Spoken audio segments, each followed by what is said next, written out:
Hello, Craig Birch here from Seconds Out here at Bar Sports, where we have an evening with George Groves, and the man who will pose the questions is Richie Woodhall. Richie, you and George tonight, and there's a bit of a backdrop to it, but ultimately it's nice to see George, isn't it?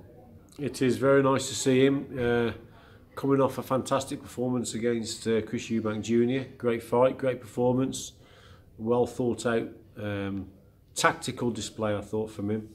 Had a good chat with him about it. So yeah, it was a good night for George. He's a quality fighter, he's a good world champion. Yeah, okay. So obviously, do you know much about George? Well, you must have seen George 1,000 times around the circuit. Yeah. When's the first time you can remember coming across George in the former guise? Oh, I think it was probably when he boxed for England years and years ago, and I was probably just breaking onto the scene as a commentator back then. So yeah, boxing for England way back. And then obviously I think as a professional, I think winning his fight against James DeGale in about his 12th or 13th fight. Yeah, I was there that night. Yeah. Great performance, close fight. No one knew where that was going. No, it was a close fight indeed, but he just got over the line. And you know, he's been in some great domestic battles. Obviously, it didn't work out for him against Carl Froch, but in the first contest, obviously scared Froch with the knockdown, and obviously that set up the rematch. So he's performed well, I think, in all the fights that he's had against British opponents. He's had some great contests, people like Paul Smith, Martin Murray, obviously Eubank, Kenny Anderson even. So yeah, some real good displays, and of course Jamie Cox as well in the quarterfinals of the Super Series. So yeah, and obviously then he's gone on and won his world title, so he deserves it. He's a good champion. Yeah, but ultimately this interview is all about you, Rich. We've realised you are the figure of 8.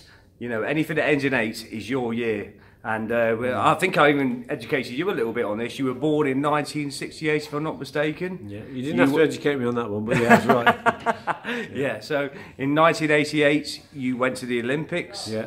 And in 1998 you become world champion for the first time, which is, people will watch this video, you became WBC, that big green belt, the WBC super middleweight champion of the world, which must have been something that you never get bored of talking about, I guess. Well, I don't talk about it. Funny you should say that. I don't talk about it often, to be quite honest. In fact, when you reminded me tonight, I even forgot the date. So yeah, it's coming up to the 20th anniversary of me winning the title, which it blew me tonight when you told me that. So yeah, there you go. So it doesn't cross my mind much. You know, it's gone now. It's in the past. It was a good achievement, but life goes on. But yeah, the number 8.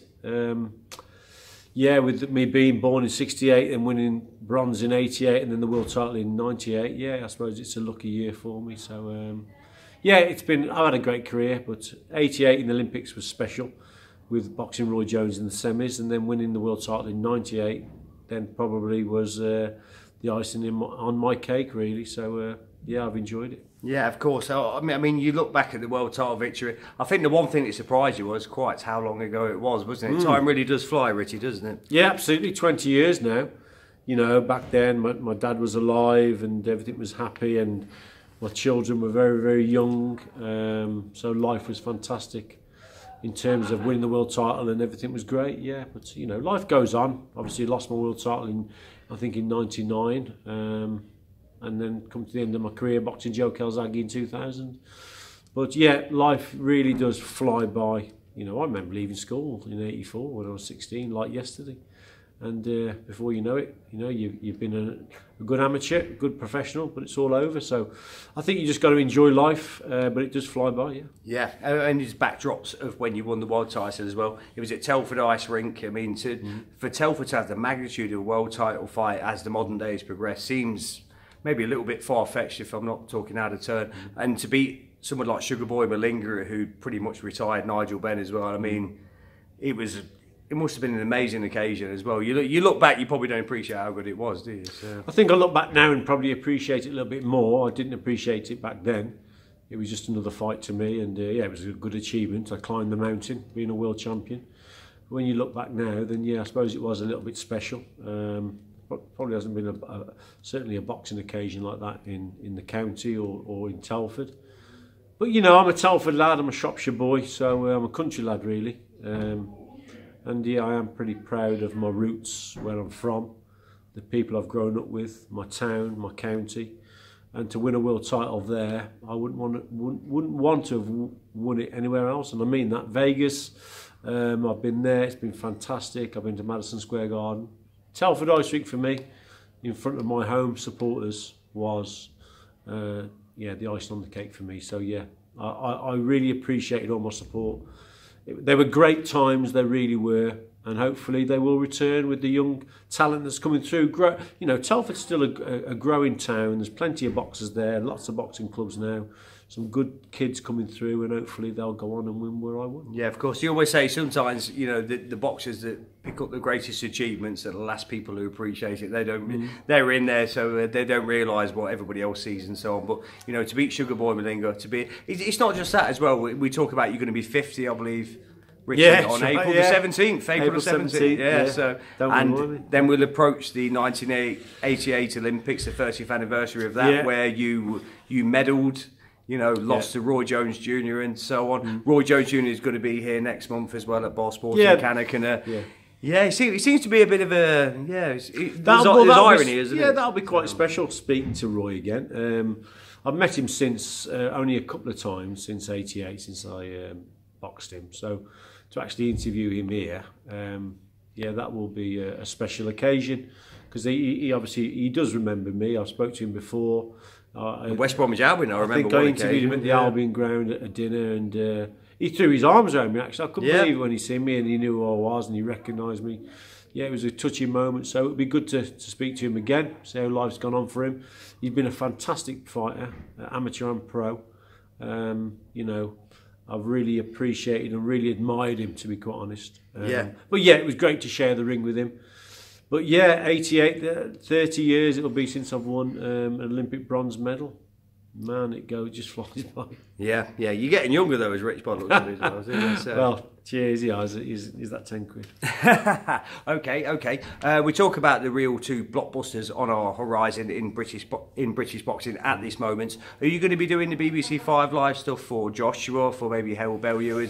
You're not too sure about that at this stage? No, we're not doing the 5 Live actually because I think it's Talk Sport that have won the rights to it. So really, yeah. So have they got doing it? I don't know. I think actually, I think it might be John Rawling and Glenn McCrory, who are two fantastic. Yeah, they are. To be fair, they are very good indeed. So I think Talk Sport are doing it. So good luck to them. Yeah, but Richie Woodhall wouldn't certainly hurt to be tossing that. I mean, it's, you know, two companies for easy crowd and all that. But you know, how do you think that fight's going to go? You know Anthony Joshua very well as well against Parker. I think the first he should beat Parker, shouldn't he? Yeah, he should beat Parker. I think if he's going to go on and you know, get the big fight against Wilder and who knows Tyson Fury in the future, then he's got to be beating the likes of Joseph Parker. And that's no disrespect to Parker. He's a good champion. He's a quick champion, fast on his feet. He's a fairly small champion compared to Josh, so I think that will play a big part in it. I think the first 4 or 5 rounds are going to be quite competitive. I think Parker's got a good chance in those 4 or 5 rounds to maybe win some rounds because he'll be quick on his feet. But I do feel that once Joshua gets his jab and gets his range, finds his range, then I see Joshua stopping Parker. I think he'll catch up with him eventually.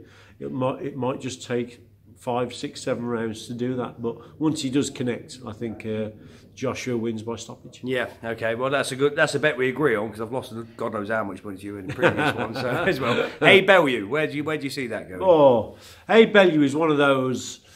I mean, you know, I'm friends with both of them, so I've got to watch what I say, I suppose, because I might upset both of them. But I think the first fight was a classic, wasn't it? And I think why this contest has come about, the rematch, is obviously people are now going to say, well, you know, what would Hay have done if he hadn't been injured for the 5 or 6 rounds? We knocked him out. You know, who knows? So that's why the rematch has come about. Tony Bellew is a very difficult man to box. He's a very clever boxer, is Bellew. He rarely comes over his front foot and makes mistakes. So I think if Hay is going to land that big one, then he's got to try and draw Tony Bellew over the front foot, which is going to be very difficult. It's one of them ones, again, it's going to be a hard one to call. It's a genuine 50-50. Okay. So I'll probably sit on the fence. Okay, sit on the fence. Got a bet on it. Mortgage, where's it going? Tenner on it between me and you. I'll tell you what, I'll have Hay, you have Bellew, yeah? Okay, we'll go that way. Excellent, fantastic. Well, okay, make sure you pay me, all right?